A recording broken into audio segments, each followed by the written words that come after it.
The secret to the world's best chocolate chip cookies is cold butter. Throw it in a blender with your sugar and drop in an egg and vanilla and it's 7 p.m. in NYC. We've got to clap for the healthcare heroes. I'm using a giant pot to mix in my flour, baking soda, salt, and 2 cups of chocolate chips. Mate, get your hands in there. The recipe said baking paper, but I only have tinfoil, so I'm buttering it, and then it's time for the oven. I only started baking 2 weeks ago, but these were so easy to make. The outside was firm, the inside was gooey. Try them at home. I like you. In order to keep Rupert from telling his siblings, I had to do whatever he said for a day. First was rock climbing. Then he said he wanted his own room, and I told him he could have the upstairs, but he said, no, I want the girls' room. The girls' room leads right out to the balcony, so I was not happy about that. So I moved the girls up, and then I put Rupert in his room, and we started to decorate. He wanted the walls to be all black, and then I asked him, what bed do you want? He said, no, I don't want a bed. Guys, this is seriously a disturbed grape. Then he wanted to watch an R-rated horror film. I couldn't even watch it. It was seriously so scary. He was just amused. Then he told me to put him in a bird feeder and then hang him up outside so when birds came, he could just like scream at them and scare them. While Rupert was outside scaring birds, they asked me why he was getting special treatment and I didn't know what to say. Hey guys, we're back. I'm in Raleigh, and it's the day of this dance thing that he asked me to, but he still doesn't have anything to wear, so we had to head over to the mall where we were looking for a turtleneck, and it was actually such a difficult thing to find, but we found one H&M. We headed over to Lululemon where we got a pair of shorts, then Urban Outfitters, so we found these hats, and I felt like a drill sergeant, so I started doing marches. It was 2 p.m. we still hadn't eaten, so we stopped for lunch. I got tacos because I love tacos. Then I waited for Ian to try on these pants in another mall, and they were nice-ish, but went over to H&M, found a better pair. Then we went up the escalator and went back and flipped a switch, flip, and we got ready for the dance. Then we headed over to Pictures, and I met all of his friends, and we went to dinner, and he kind of looked like a priest, can't lie. And then we kept having competitions about who could try all the cherry stems and knots, and I kept winning, and he was getting kind of annoyed about it, can't lie. And I had this bean burger. It was honestly very, very, very good. And he had some saying, what are you doing, bro? Are you okay? Go off. And here's us at the dance. It was really, really, really fun, and I met all of his friends, and they were all so nice, and I can't wait to come back, and I love everybody. Alright, got that next level vegan hitter, minus the egg. Don't use the egg if you want to keep it vegan, or the mayonnaise, but everything else is vegan if you use it properly. And then you eat it, and it's delicious. Pine cone banh mi. So today I found out that black markers aren't actually black. They're actually a bunch of other colors all put together. Yeah, we've been lied to our whole lives. Here's how to teach your dog how to jump into your arms. Start kneeling and use a lure to guide the dog onto your lap. Use your other hand to grab him so he gets used to it. Repeat, but sit on something slightly higher, like a step. Jackpot as soon as he offers a full jump into your lap. Next, move to something even higher, like a chair. Now that he's got the idea, switch to a very low crouch. It'll take some practice learning how to time the catch. Last, you can move to standing fully upright. I usually still give him one leg to spring off of. I was scrolling through Daichi's TikToks and I realized I want to learn how to do a voiceover. So then I grabbed my mom's laptop because mine's broken and I searched it up and I found a really easy YouTube video. And then I decided to run upstairs and get snacks and film it at the same time. And then I went upstairs and it was really dark up there, so I decided to turn on the light so I could see. Then I went in the cupboard and I found Smarties and I was so excited because I love Smarties. So I grabbed a handful and shoved them all in my mouth. And then I dropped one on the floor, so I decided to kick it under the cupboard. I'm just kidding, I'm a good child, so I actually threw it out in the garbage. And then I decided to catch one in my mouth and I actually got it. I was so shocked. I grabbed more Smarties, went downstairs, turned the lights off, and I put them on my desk, realized I forgot to take my pill, so I took it and it got stuck in my throat. I caught one again. And then I put lotion everywhere by accident, realized I looked really ugly with the lotion on, so I decided to actually rub it in this time. And then I lost my glasses, so I tore my bed apart trying to find them, and then I found them under my big pillow. And then I ate more Smarties, realized I looked ugly with glasses, ripped my nose piercing out at the same time. And then I got comfy in my favorite blanket and ate more Smarties, realized I only had 4 left, ate them on color coding, and then I ate them all, and they were all gone, and I was sad, and they hit me in the glasses. And then I drank more water because I was dehydrated, and I watched Brooklyn Nine-Nine and went to bed. Night. Pushing Daisies is a sweet little TV show about a boy named Ned who discovers he has the power to bring dead things back to life with just one touch. He used his power to bring his mother back to life after she suddenly died. His power came with a price. After 1 minute, whoever was in close proximity would then drop dead. This unfortunately happened to be the father of Charlotte Charles, aka Chuck, a young girl who lived across the street and whom Ned was positively in love with. Chuck was then raised by her reclusive aunts and Ned was sent off to boarding school. Years later, Ned opened his own cafe called the Pie Hole. Hey, Kristen Chenoweth! The only other person who knew Ned's secret was private detective Emerson worse than caught because he saw Ned bring someone back to life. They decide to work together to solve crimes to bring the murdered people back to life for 1 minute in order to figure out who killed them. On one case, they go to a funeral home and discover Ned's long-lost love and neighbor Chuck had been murdered. He brings her back to life, but he just can't seem to let her go back to being dead. So they work together to solve crimes, all while having to avoid touching each other. It's a great show to binge watch as it has an amazing cast, great dialogue, incredible set design and costumes. I can't help but feel parallels to the world we're all currently living in, given that Ned and Chuck love each other and can't even hold hands or kiss, but Hey guys, so as you all know, this is Ian, but this is my little sister Kate, and it was just her birthday. She's turning 12, so we decided to take her out. We got some tacos that were bomb as frick, and for her birthday, she got a skateboard, so we decided to take her uptown Charlotte and look for one. So we parked in this place that really said no parking because there was no other spots, and then Ian freaking ripped on the sign. This man started yelling at him. It was kind of stressful. Went to the Black Sheep skate shop and looked around. She didn't really find things that she liked, but it was pretty cool. And then they locked me out of the car, the little shits. They wouldn't let me in. I was like, bro, let me in. They were like, no. And then we cashed. Got a little recharge before we went to the gym. Lifted some heavy weights, got swole, and we pumped some iron. I'm not even gonna lie to you. I think we did upper body, and then we played some basketball. I obviously didn't win, but I tried my best. I really did. I mean, come on, look at this effort. Then we drove home with the top down because it was so nice out. We got ready for dinner, and this was Ian's first time at hibachi. I don't really know how you live your whole life and not go to a hibachi restaurant. And then we went to Whole Foods with my family, and he got some chocolate milk. And here's my mom. Isn't she so cute? We ate cake together, and it was just such a good night. And we'll see you guys on our next event. People always ask me for tips on how to be cool, and I'm like, just follow these 5 simple steps. Wear sunglasses at night. Have unique interests, so if they ask you if you like the new Drake, hit them with music? Nah, dog, I'm more into documentaries about tigers. One word, supreme. Everything was better back in the day, so when they tell you they're bummed about Coachella getting cancelled, you tell them, Coachella hasn't been cool since 2007. If you run out of things to say, always bring it back to Bieber. I don't know, I love that guy. People that don't have OCD, this is what they think it looks like.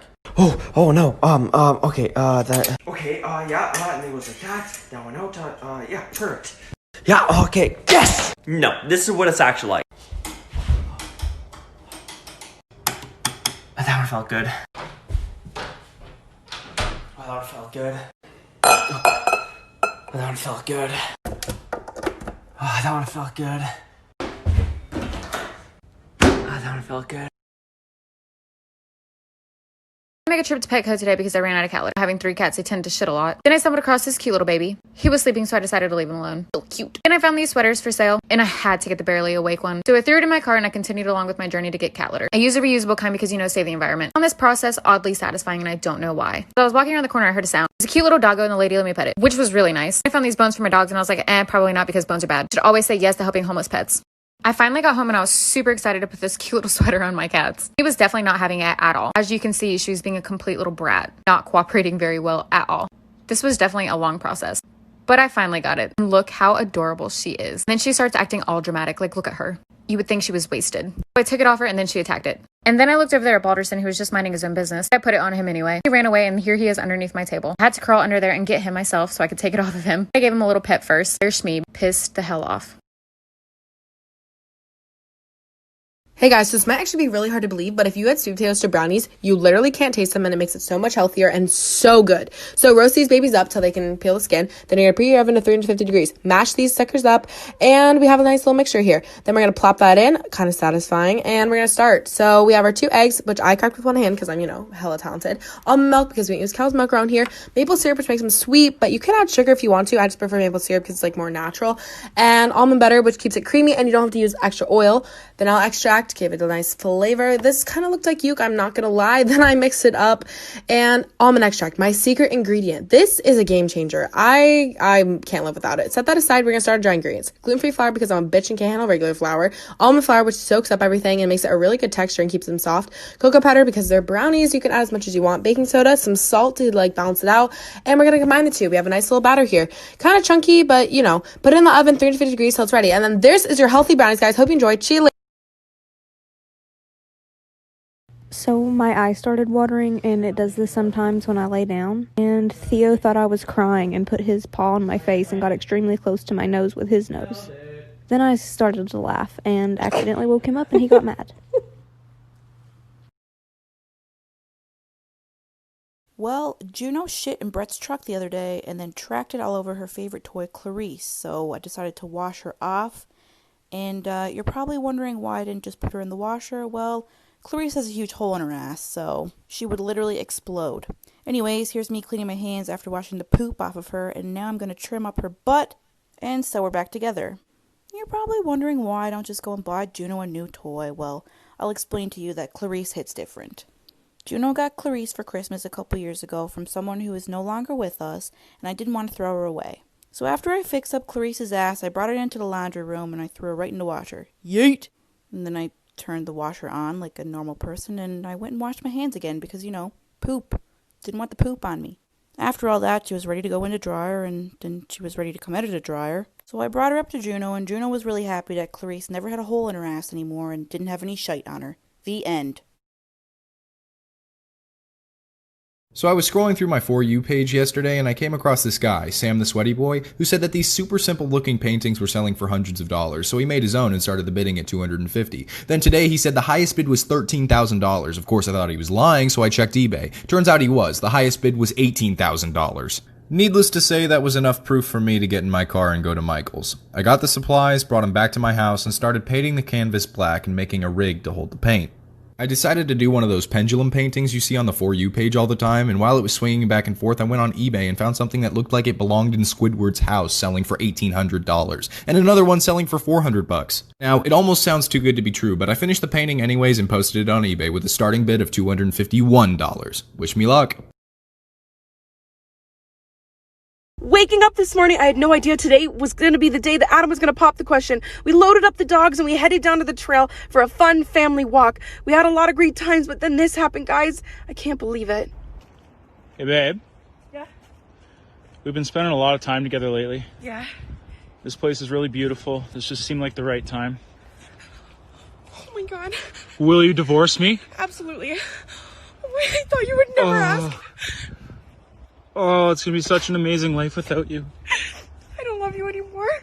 Okay. Bye.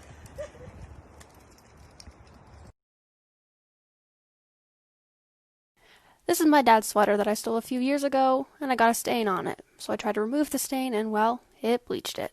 But you know what fixes bleach? Even more bleach. Before bleach, I have to make some sort of design, make a plan, so I scrunched it, and elasticed it, and put it in my bathtub so I don't get bleach everywhere. Then I soaked the sucker with a lot of water. Make sure everything was soaking wet. Don't know if this was necessary, but I did it anyway. Then I did a 1-to-1 bleach and water ratio and just doused the sucker. Just put bleach all over it. Realized a lot of dye was coming out for a blue sweater. Then I realized a lot of dye was coming out for a blue sweater. Waited 5-ish minutes, give or take, I didn't time it. Rinse all of the bleach out, take the elastics out, put some detergent in there. Swishy, whatever, call it a day. That's what it looked like wet. And this is what it looked like dry the next day. I would say that the mission is accomplished. Ever wonder what to do when you put a hole in the wall with your skateboard? You take this tape, and then you put it on the wall. There we go. And then you take this fabric paint right here and apply with your finger. It didn't work. My dog is pretty weird. Here he is using his snout to get water all over his food until it's like soup.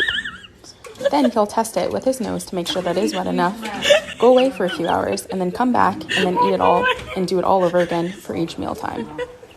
I don't know why he does it, but it's just how he rolls. I've been switching schedules with my parents in my last TikToks, and recently they got in a little bit of an argument on whose schedule was actually harder, so we decided that themselves were going to switch schedules. And this is how it went. Yeah, got the list, vacuuming, oh, look, big fur ball, got a big fur ball. Okay, I gotta do the dishes now, load the dishwasher. All right, laundry, gonna do the laundry now, putting the colors in. Few whites, who cares? Going for a walk with Reed. Painting the cabinets, and that was Mom's. Wasn't too hard. Made some coffee. Then I pulled out my phone so Reed could get 70,000 followers on TikTok. Mom, it's okay. You don't have to do that. But I want you to get 70,000 followers. All right, back to the video. Then I had a shower to wake up. Ron always has toast for breakfast with peanut butter. I brought him coffee in bed like he always does with me every morning. Now it's go time. Wax the truck. Water his tomatoes. And true to form, afternoon nap. With cats. What a day.